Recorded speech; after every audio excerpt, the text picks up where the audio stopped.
How to system link 2 or more Xbox or Xbox 360 consoles. The prevalence of Xbox Live has made it increasingly easy for Xbox users to play with friends and strangers across the globe, but there's still something fun about a group of players creating their own local area network, LAN, to play with or against one another in the same location. A wide variety of original Xbox and Xbox 360 games support system link play, and connecting the systems isn't especially difficult. In fact, there are several ways to do so. Note, however, that the Xbox One system does not currently support System Link Play in a bid to promote its Xbox Live services. Method 1: Connecting 2 or more Xbox or Xbox 360s with wires.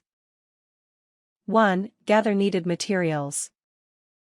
This will include an Xbox or Xbox 360 game supporting System Link capability, game discs for each console, featuring the identical game version, maps, etc., as many televisions or monitors are you need for each player, and a System Link or crossover cable.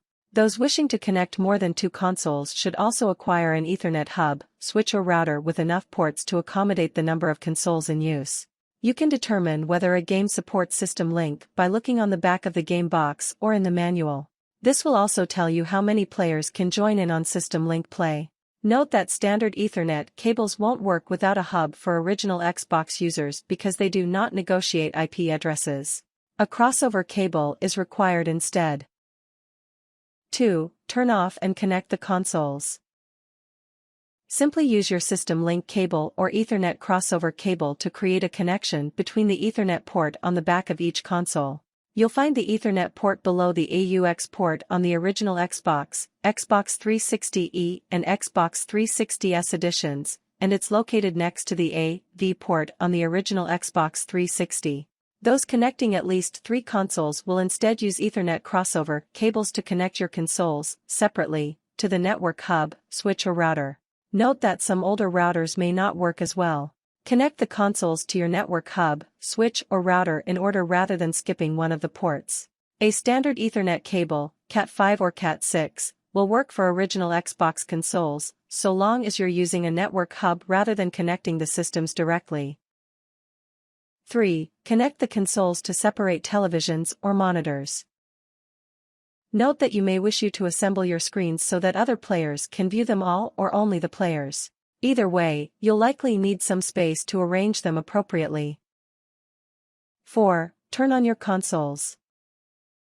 Be sure you've each inserted your game discs to the consoles. You'll find System Link instructions associated with your specific game, so follow those, and you're on your way.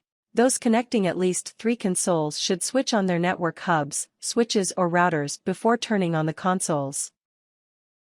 Method 2: Connecting 2 to 4 Xbox 360s wirelessly. 1. Gather needed materials. This will include an Xbox 360 game supporting System Link capability, game discs for each console, featuring the identical game version, maps, etc., and as many televisions or monitors are you need for each player. Instead of crossover cables or network hubs, however, you'll also need either Xbox 360 wireless networking adapters for each console, or alternatively use built-in wireless networking that's only found in the Xbox 360s and Xbox 360e console editions. Wireless connections may be beneficial for those who must locate their consoles and televisions, monitors in different rooms due to limited space. The other advantage is that this kind of arrangement even works without an internet connection. Unfortunately, however, it will only support a maximum of 4 connected consoles. Original Xbox consoles may be connected wirelessly, but you'll first need to check the wireless networking device's features. Some wireless bridges will do the job, but wireless access points may require special bridging or client mode features.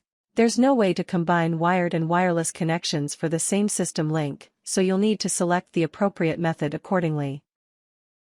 2. Turn your consoles off and set everything up. If using an original Xbox 360, you'll need to attach a wireless networking adapter to the back of the console and install it according to the provided directions. Players using Xbox 360s and Xbox 360e consoles don't need wireless networking adapters and can instead use their built-in wireless capabilities. 3. Turn on your consoles and create a link. Be sure that you've inserted your game discs to each console. You also may wish to make sure your system has the most recently updated version of Dashboard. Then select System from the Setting menu and click on Network Settings. Next, select Advanced Settings from the available network screen and click on Create Ad Hoc Network. Enter a name for the new wireless network and select Done. Other players can find and select the new wireless network on the available network screen. Those using older versions of Dashboard should instead begin by selecting Configure Network and then selecting Wireless Mode from the Basic Settings tab. Then click Scan for Networks and select Create Ad Hoc Network. Enter a name for the new wireless network and click Done. Finally, exit System Settings, and other players will find your new network by selecting Scan for Networks and choosing the one you just named. 4. Play your System Link game. You'll find System Link instructions associated with your specific game, so follow those, and you're all set. Tips: as many as 16 consoles may be connected via wired System Link. The Xbox System Link cable is essentially just a crossover cable, and you may find that the latter is less expensive. You can System Link an Xbox and an Xbox 360 together as long as the game you are playing is backwards compatible. Things: enough Xbox consoles for you and the other players. A Xbox System Link cable or a crossover cable or a router switch hub to connect each console together with RJ45 Ethernet cable. Enough cable to reach to each console. A copy of the game for each console. A TV or monitor for each console. A game that supports System Link. This information is located on the back of the box.